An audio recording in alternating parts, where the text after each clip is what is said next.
नमस्कार मित्रांनो, स्वागत आहे तुमचं एनजे मॅथ क्लास या आपल्या यूट्यूब चॅनलमध्ये।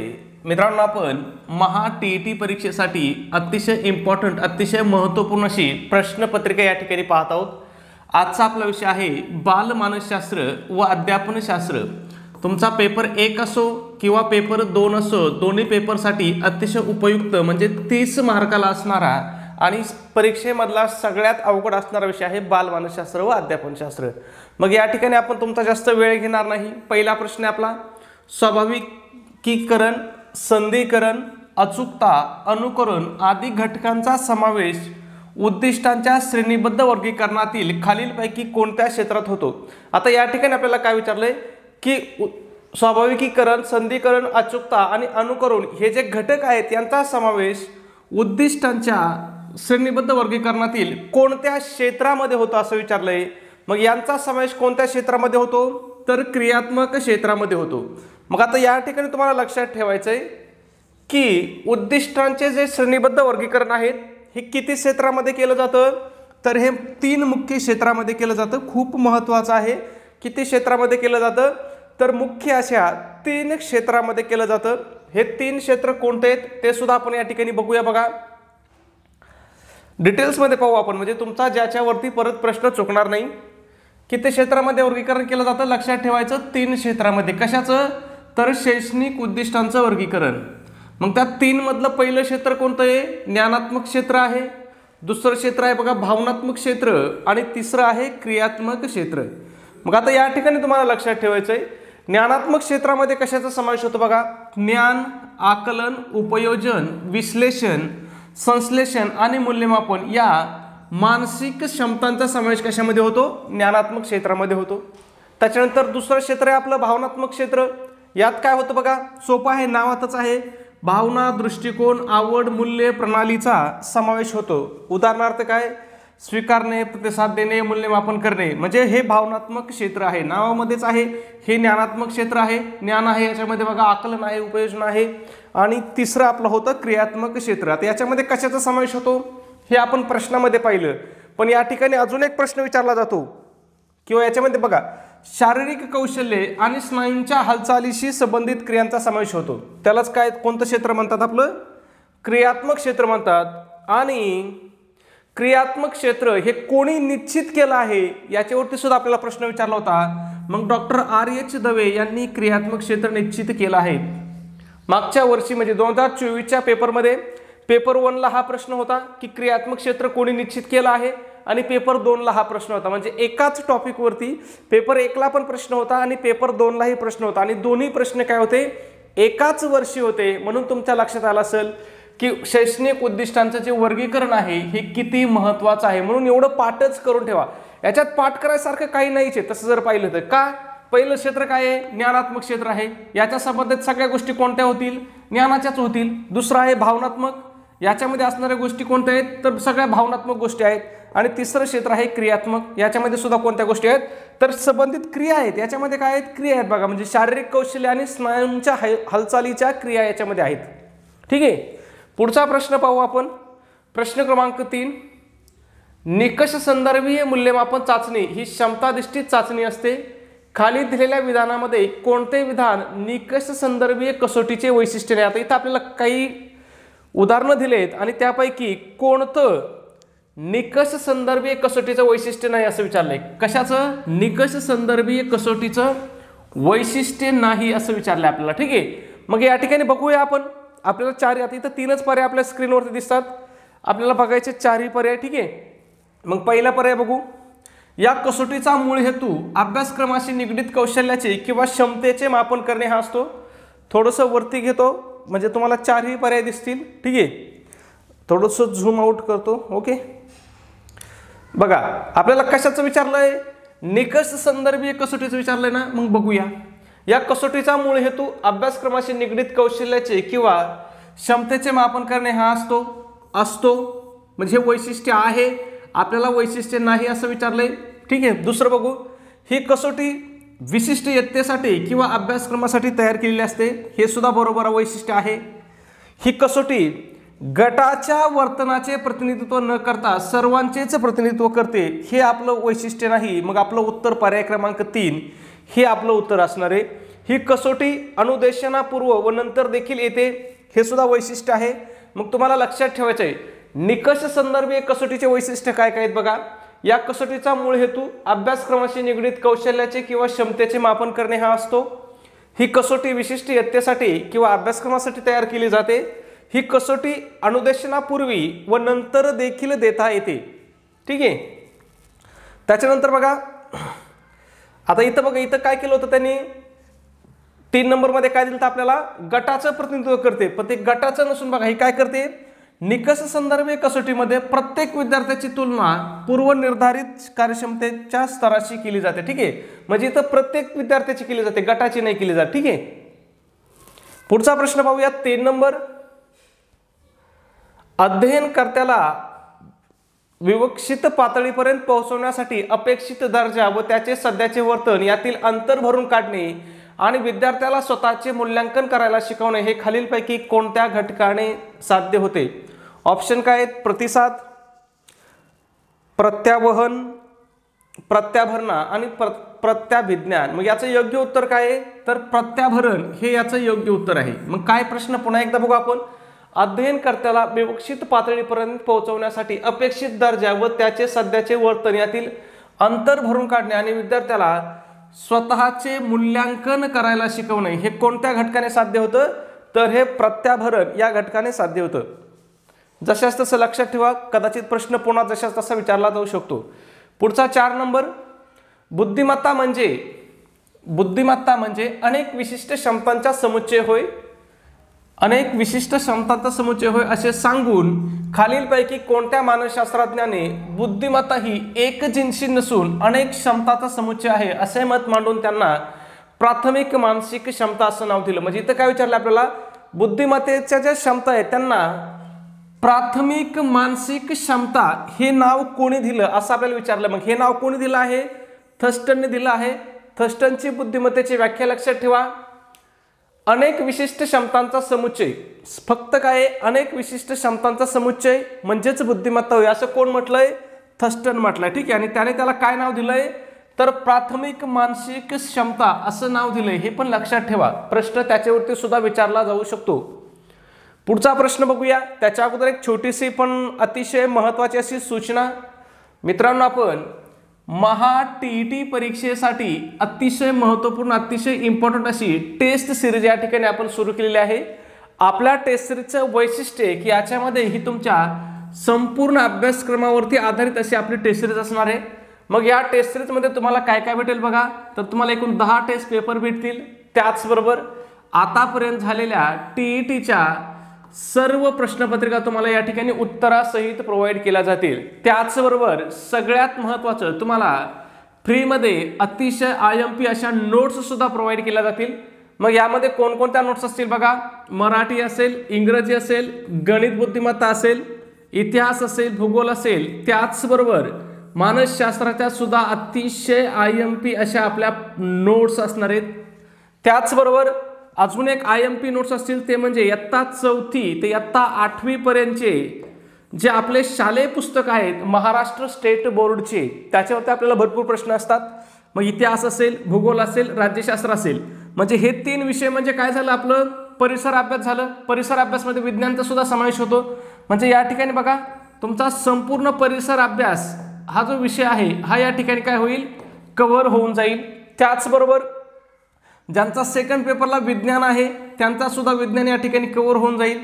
म्हणजे फक्त तुम्ही मानसशास्त्र आणि आपल्या ह्या नोट्स एवढ्या नोट्स जरी केल्या म्हणजे एक साधारणपणे 70-80 पानाची मानसशास्त्राची PDF आहे आणि ह्या एक 100 पानं म्हणजे एवढे जर पानं जरी तुम्ही केले तरी तुम्ही 50 मार्क तर तुम्ही 100% याच्यातून घेऊ शकता। आणि हे बाकीच्या प्रश्नपत्रिका पाहिल्या तर 100 पेक्षा जास्त मार्क तुम्हाला परीक्षेमध्ये सहज पडू शकतात।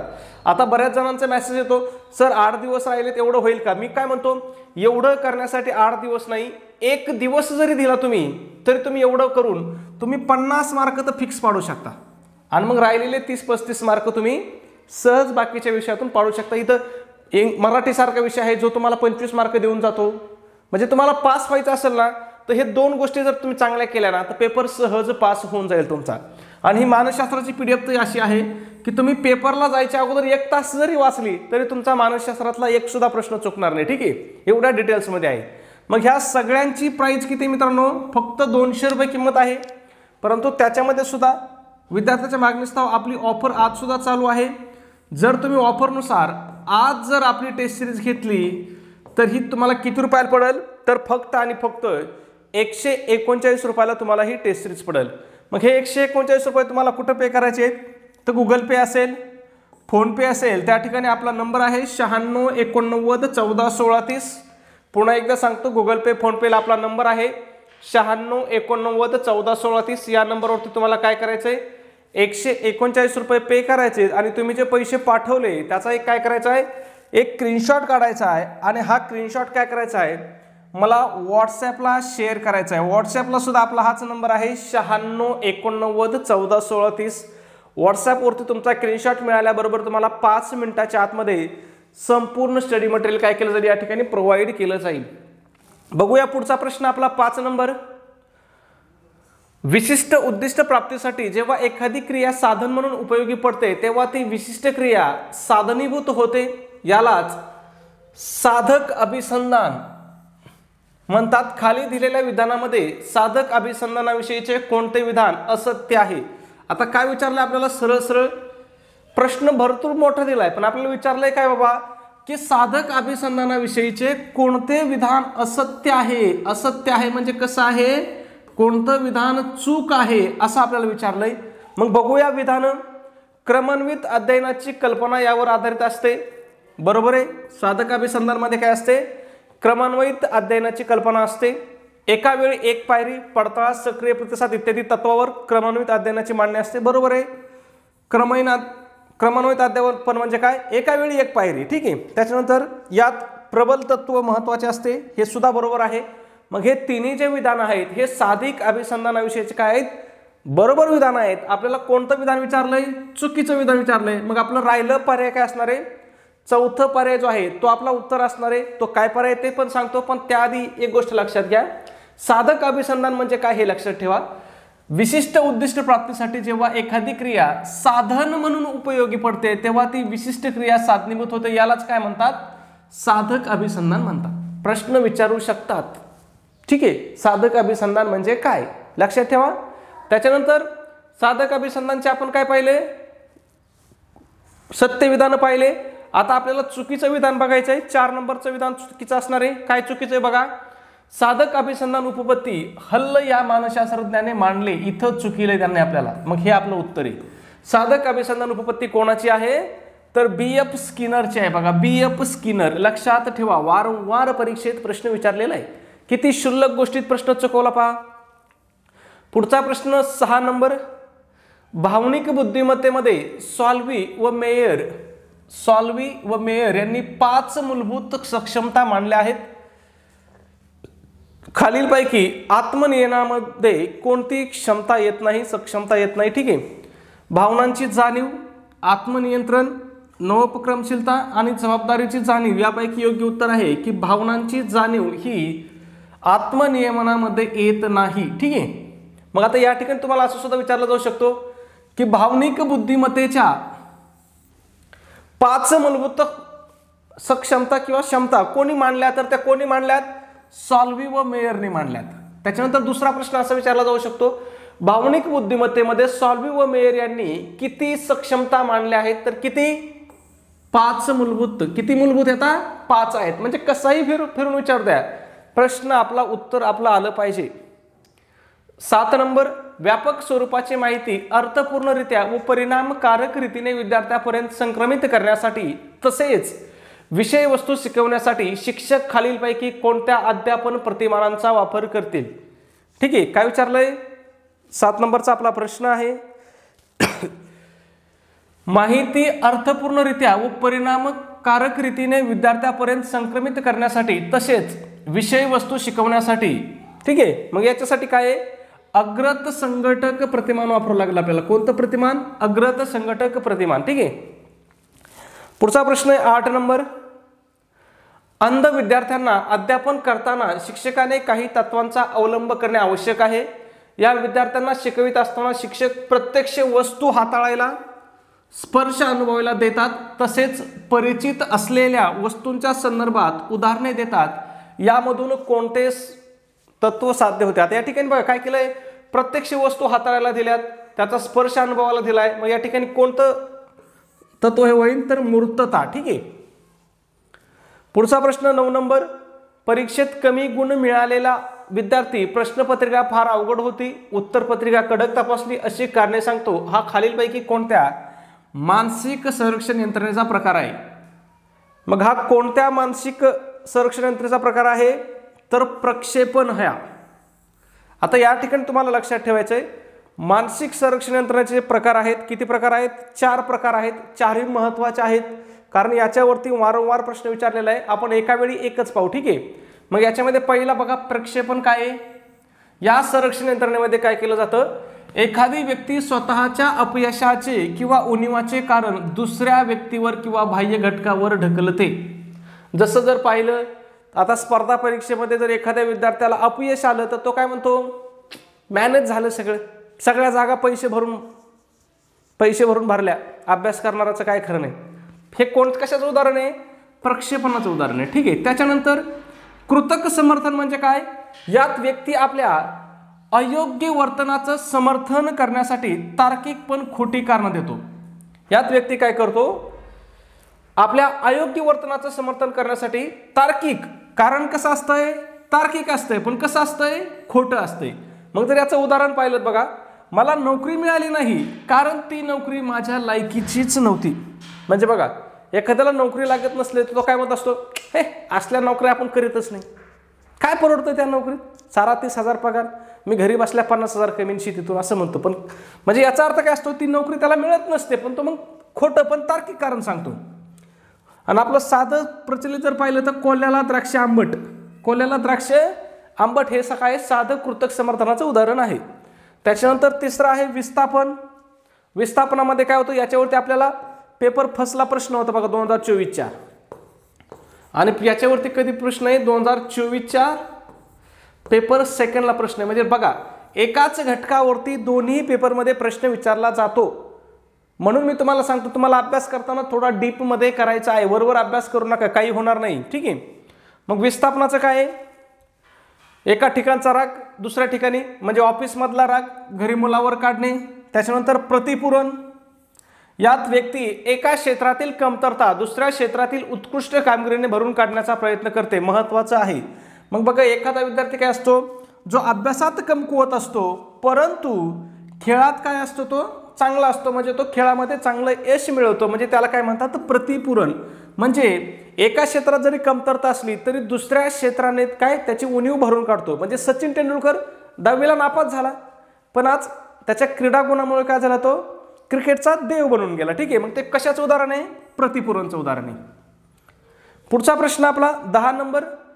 प्रशिक्षण परिस्थिती आणि परीक्षण परिस्थिती या दोघांमध्ये जर काही समान व एकसारखे घटक असतील तर अध्ययन संक्रमण होते. हे खालीलपैकी कोणत्या उपपत्तीमध्ये मांडले? बघा, आता तुम्हाला सांगतो, पेपर वाचताना ना तुम्हाला थोडं व्यवस्थित वाचायचे. जर तुम्ही व्यवस्थित वाचलं ना तर तुम्हाला तिथं उत्तर सापडून जाईल. बघा, इथं काय सांगितलंय, समान व एकसारखे घटक. काय सांगितलंय, समान व एकसारखे घटक. मग हे कोणत्या उपपत्तीत असेल, समान घटक उपपत्ती. सोपं आहे की नाही, आहे की नाही सोपं? फक्त प्रश्न व्यवस्थित वाचायचा. मग समान घटक उपपत्ती कोणाची आहे तर ते थॉर्नडाईकची आहे. आपल्याला आता इथे दिलं होतं त्यांनी की थॉर्नडाईकची समान घटक उपपत्ती, पण पुढचा प्रश्न आपल्याला असा असू शकतो की समान घटक उपपत्ती ही खालीलपैकी कोणाची आहे? मग ती कोणाची आहे? थॉर्नडाईकची आहे. पुढचा प्रश्न बघूया. प्रश्न क्रमांक, आता हे बाकीचं पण लक्षात ठेवा बरं का. बॅगलेची उपपत्ती कोणती आहे? संक्रमण उपपत्ती आहे, प्रश्न विचारू शकतात. जडची कोणती आहे? सामान्यीकरण उपपत्ती आहे, प्रश्न याच्यावरती सुद्धा विचारू शकतात. ठीक आहे. पुढचा प्रश्न 11 नंबर. बांदुरा यांनी सामाजिक अध्ययन उपपत्तीद्वारे अनुकरण अनेक बाबीवर अवलंबून असते असे मत मांडले. प्रयोज्य, बालकाच्या दृष्टीने ज्याचे अनुकरण करावयाचे आहे ती व्यक्ती सामाजिकदृष्ट्या कितपत प्रतिष्ठित आहे यावर त्याचे अनुकरण अवलंबून असते. हे खालीलपैकी कोणत्या बाबी अंतर्गत येते? बघा, आता हे कशावरती अवलंबून आहे? ज्याचं अनुकरण करायचंय ती व्यक्ती सामाजिक दृष्ट्या कितपत प्रतिष्ठित आहे यावर त्याचं अनुकरण अवलंबून असते. मग त्याला काय म्हणतो? आदर्शाची चितकी गुणवत्ता. प्रश्नातच सगळं असतंय. आणि हे कोणी सांगितलं? बांदुराने. बांदुराची उपपत्ती कोणती आहे? सामाजिक अध्ययन उपपत्ती. विचारू शकतात की नाही? बघा, प्रश्न त्यांनी काय केलंय? खूप मोठमोठे प्रश्न विचारलेत. प्रश्न लेंथली विचारलेत हा, गडबडून जायचं नाही. प्रश्न सोपे आहेत. प्रश्नातच त्यांनी उत्तर दिलंय, पण फक्त प्रश्न वाचायला काय केलाय त्यांनी? मोठा प्रश्न दिलाय. एवढा मोठा दिलाय की एकदमात प्रश्न आपण वाचू शकत नाही, एवढा मोठा दिलाय. पुढचा प्रश्न 12 नंबर. स्वतंत्र विचारशक्ती, विद्यार्थ्यांमध्ये परस्पर विचारविनिमय, चर्चा करण्याची पात्रता, सहकार्य, परमसहिष्णुता इत्यादी सामाजिक विकास करणारी ही डॅश डॅश अध्ययन पद्धती आहे. बघा काय सांगितलं मी तुम्हाला? प्रश्नातच उत्तर आहे. उत्तर कशामध्ये आहे? प्रश्नामध्येच आहे. बघा काय विचारलंय? स्वतंत्र विचारशक्ती, विद्यार्थ्यांमध्ये परस्पर विचारविनिमय, चर्चा करण्याची पात्रता, सहकार्य, परमसहिष्णुता. मग हे सगळं बघा, परस्पर विचारविनिमय असेल, चर्चा असेल, मग हे कशामध्ये होतं? सामूहिक मध्ये होतं. काय सांगतोय मी? प्रश्न वाचा. प्रश्नातच उत्तर बऱ्यापैकी दडलेले असतात.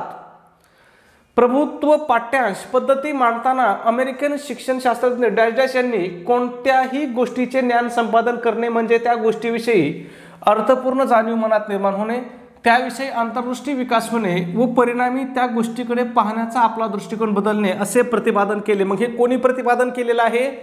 तर हे या ठिकाणी मॉरिसनने प्रतिपादन केलेलं आहे. किती कोणी केलेलं आहे? मॉरिसनने. ठीक आहे. त्याच्यानंतर या ठिकाणी तुम्हाला अजून एक लक्षात ठेवायचा प्रश्न विचारला होता.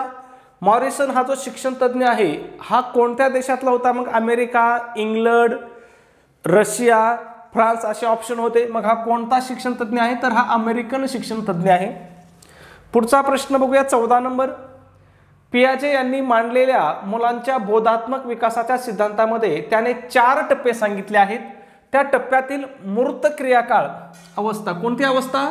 मूर्त क्रियाकार अवस्था, ज्याला मूर्तत कार्यावस्था असंही म्हटलं जातं, ते विकासावस्था साधारणपणे डॅश डॅश वर्षापर्यंत असते. मग मूर्त क्रियाकाळ अवस्था किती वर्षापर्यंत असते? तर ती 7 ते 11 वर्षामध्ये असते. आता या ठिकाणी लक्षात ठेवा, इथं भरपूर प्रश्न विचारलेत आणि भरपूर माहिती आपल्याला त्यांनी दिली. बघा, मुलांच्या बोधात्मक विकासाच्या सिद्धांतामध्ये 4 टप्पे कोणी सांगितले? 4 टप्पे पियाजेने सांगितलेत. ठीक आहे. त्याच्यानंतर हे 4 टप्पे कोणकोणते आहेत लक्षात ठेवायचं. पहिला टप्पा काय आहे? संवेदनकारक अवस्था आहे. किती आहे? 0 ते 2 वर्षे. दुसरा टप्पा काय आहे? क्रियापूर्व अवस्था 2 ते 7 वर्षे. तिसरा टप्पा काय आहे? मृत क्रियाकाळ अवस्था किती आहे? 7 ते 11 वर्षे, ज्याच्यावरती आपल्याला प्रश्न विचारला होता. ठीक आहे. त्याच्यानंतर औपचारिक क्रियाकाळ अवस्था 11 वर्षानंतर. आता या ठिकाणी बघा, आता प्रश्न इथं येऊन गेला आपल्याला. मग पुढचा प्रश्न येण्याची शक्यता कुठे? इथं येऊ शकतो, इथं येऊ शकतो, इथं येऊ शकतो. शक्यतो तर जशाचा तसा प्रश्न विचारला जात नाही, म्हणजे इथं प्रश्न येणार नाही. हे तिन्ही लक्षात ठेवा, इथं प्रश्न येऊ शकतो. ठीक आहे. पुढचा प्रश्न आपला 15 नंबर. शरीर व स्वभाव धर्म यावर आधारित शेल्डन यांनी केलेल्या व्यक्तिमत्वाच्या वर्गीकरणामध्ये स्थूल जीवनाबद्दल आवड असणाऱ्या आनंदी व समायोजनक्षम व्यक्तींचा समावेश कोणत्या प्रकारामध्ये केलेला आहे? मग बघा, जीवनाबद्दल आवड असणाऱ्या आनंदी व समायोजन व्यक्तीचा समावेश त्याने कशामध्ये केलाय? एंडोमॉर्फिक या प्रकारामध्ये केलेला आहे. आणि कोणी केला आहे? शेल्डन यांनी. कशावरती केला आहे? शरीररचना व स्वभाव धर्म यावर आधारित त्यांनी कशाचं वर्गीकरण केलंय? व्यक्ती महत्वाचं वर्गीकरण केलं. मग या ठिकाणी प्रश्न विचारला जाऊ शकतो, शरीर रचना व स्वभाव धर्म यावर आधारित व्यक्ती महत्वाचं वर्गीकरण कोणी केलं? कोणी केलं? शेल्डननी केलं. दुसरा प्रश्न असा विचारला जाऊ शकतो, शेल्डन यांनी व्यक्ती महत्वाचं वर्गीकरण कशाच्या आधारावर केलं किंवा कशाच्या द्वारे केलं? कशावरती केलं? तर कशाच्या आधारे केलं? शरीर रचना व स्वभाव धर्म. तिसरा प्रश्न असा विचारला जाऊ शकतो, शरीर रचना व स्वभाव धर्म यावर आधारित शेल्डन यांनी कशाचं वर्गीकरण केलं आहे? मग कशाचं? व्यक्ती महत्वाचं. ठीक आहे. पुढचा प्रश्न 16 नंबर. इसवी सन 1957 मध्ये मूलगामित्व, ओघवतेपणा, लवचिकता व उत्पादकता हे निर्णायकतेचे घटक संशोधन करून पुढीलपैकी कोणत्या मानसशास्त्रज्ञाने मांडले? अवघड प्रश्न होता जरासा. ठीक आहे. काय विचारलंय? मूलगामित्व, ओघवतेपणा, लवचिकता व उत्पादकता हे जे निर्णायकतेचे घटक आहेत. कशाचे घटक आहेत हे? निर्णायकतेचे घटक आहेत हे कोणी त्या मानसशास्त्राने मांडलं, तर हे गिलफोर्डने मांडलं. कधी मांडलं? 1957 मांडलं. ठीक आहे. पुढचा प्रश्न आपला 17 नंबर. विद्यार्थ्यांच्या पूर्वानुभवाचा पूर्वज्ञानाचा शोध घेऊन अध्यापनाची दिशा आखणे आणि उणिवांचा शोध घेऊन अध्यापन करणे या बाबी खालील दिलेल्या अध्यापनाच्या कोणत्या तत्वामध्ये येतील? मग आता यामध्ये काय केलं बघा, त्याचा पूर्वानुभव घेतलाय, पूर्वज्ञानाचा शोध घेतलाय. मग हे काय होईल? निदानात्मक व उपचारात्मक दृष्टिकोनामध्ये येईल. पुढचा प्रश्न आपला 18 नंबर. डॉक्टर ब्लूम यांनी मांडलेल्या उद्दिष्टांच्या भावनात्मक पातळीमधील कोणत्या घटकानुसार अवधानानंतर विद्यार्थ्यांना एखाद्या कृतीत रस निर्माण होतो, तर रंगू लागतो, समरस होतो, त्यासंबंधी आवड निर्माण होते? ठीक आहे. मग आता काय विचारलं बघा, कोणी मांडलेल्या? डॉक्टर ब्लूम यांनी मांडलेला. ठीक आहे. उद्दिष्टांच्या भावनात्मक पातळीमधील कोणत्या घटकानुसार विद्यार्थ्याला काय होतं बघा, त्या कृतीमध्ये रस निर्माण होतोय. काय होतोय? त्या कृतीमध्ये रस निर्माण होतोय, तो रंगू लागतो, समरस होतो आणि त्यासंबंधी त्याला आवड निर्माण होते. मग ह्या कोणत्या घटकानुसार आहे? तर ते प्रतिचार या घटकानुसार आहे. मग आता या ठिकाणी बघूया, भावनात्मक क्षेत्र जे आहे ते भावनात्मक क्षेत्र बघा. भावनात्मक क्षेत्र म्हणजे काय? तर भावना, दृष्टिकोन, मूल्ये आणि आवड यांच्याशी संबंधित आहे. त्याच्यानंतर क्रॅथवॉल आणि ब्लूम यांनीच्या वर्गीकरणानुसार याचे मुख्य टप्पे खालीलप्रमाणे आहेत. म्हणजे भावनात्मक क्षेत्राचे टप्पे कोणी किंवा वर्गीकरण कोणी केलंय? क्रॅथवॉल आणि ब्लूम यांनी केले. आपल्याला प्रश्नात फक्त ब्लूम दिलं होतं, पण तुम्हाला हे क्रॅथवॉल सुद्धा लक्षात ठेवायचे, कदाचित पुढच्या प्रश्नामध्ये त्यांचं नाव असू शकतं. मग हे टप्पे काय काय आहेत बघा. पहिला टप्पा आहे अवधान, म्हणजेच काय करणं? लक्ष देणे. दुसरा टप्पा आहे प्रतिचार, ज्याच्यावरती आपल्याला प्रश्न होता, म्हणजेच काय करणे? प्रतिसाद देणे. तिसरं काय आहे? मूल्य, म्हणजे महत्त्व देणे. चौथा आहे संयोजन, त्यालाच आपण संघटन म्हणतो. हे सोपं आहे. तुम्ही जर फक्त अवधान म्हणजे काय, लक्ष देणे एवढं लक्षात ठेवलं तर पुढचं सांगायची गरज नाही. प्रतिचार म्हणजेच काय? प्रतिसाद देणे, लक्षात ठेवा. मूल्य म्हणजे काय? महत्त्व देणे. संयोजन म्हणजे काय? संघटन करणे.